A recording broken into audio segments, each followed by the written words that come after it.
Happy to answer any questions. That's a really quick, high-pressure review because I know our timekeeper is really a stickler. So, any questions about that?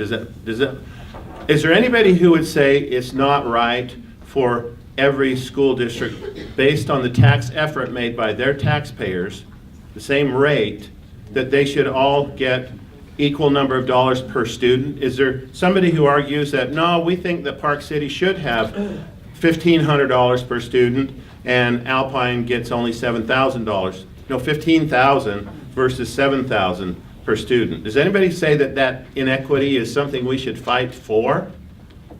Or should we be looking at making sure that every student in the state has an equal funding opportunity for his education as one compared to another, based on the tax effort of those people in that school district? So if you're not making the tax effort, we shouldn't be equalizing non-effort. But if you're making that effort, you should be guaranteed the same number of dollars per student based on that effort as any other district. So that's what we're working toward. However, I will tell you that Alpine School District has opposed this. And I want you to ask your school board members, why do you oppose this? Why do you say, no, let's just build it all in the weighted pupil unit so that Park City gets richer while we stay poorer? I want you to hold them accountable. Well, there is an argument that doesn't float very well anywhere that I've been, but with my neighbors, we've talked about the idea of simply, at an elementary school, our elementary school goes around and tries to get people to sign up for free lunch. And I say, why don't we as a community band together and see what the school needs and help the school out instead of going to the federal government or to other legislators. So to the degree that this takes away from our community-based efforts, I would think that's something that needs to be considered as part. Well, the local property tax is as community-based an effort as you can find, because it's applied toward everybody's property tax. But unfortunately, that local property tax in Alpine, on the same rate, doesn't produce the same as it does in another. And so the state... I understand that, yeah. I'm just throwing out the argument. There is a kind of an argument out there that seems valid to me that the community needs to be more involved in the schooling, and to the degree that there's nothing more involved than a property tax. Well, I understand. So let me just... I understand that, that schooling is kind of a socialistic thing in the first place, so... And let's get clear on that.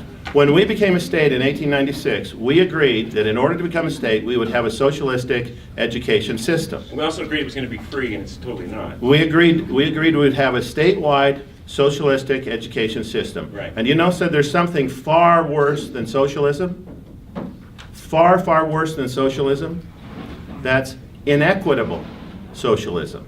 And that's what we have going on right here, is we picked winners and losers, saying, well, you happen to have an oil field in your district, so your kids got a great educational opportunity. But in Alpine, we have bedroom community, and our kids are just as deserving of others. This is a statewide system.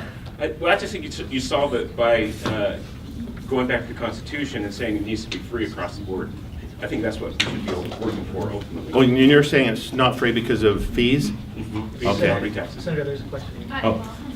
Before I ask my question, I'm just wondering if you're talking about the bifurcated cap bill and averaging that out and equalizing that, or if you're talking about SB 38, what bill are you talking about that you only... Lincoln Fillmore has a bill that will be numbered on Monday that will do this, that will bring this up the equivalent of 1% per year in the WPU. Okay, cool. Any efforts that you can make to equalize funding, of course, in Alpine School District, we would appreciate. And what you did last year, too, was great. So thank you for that.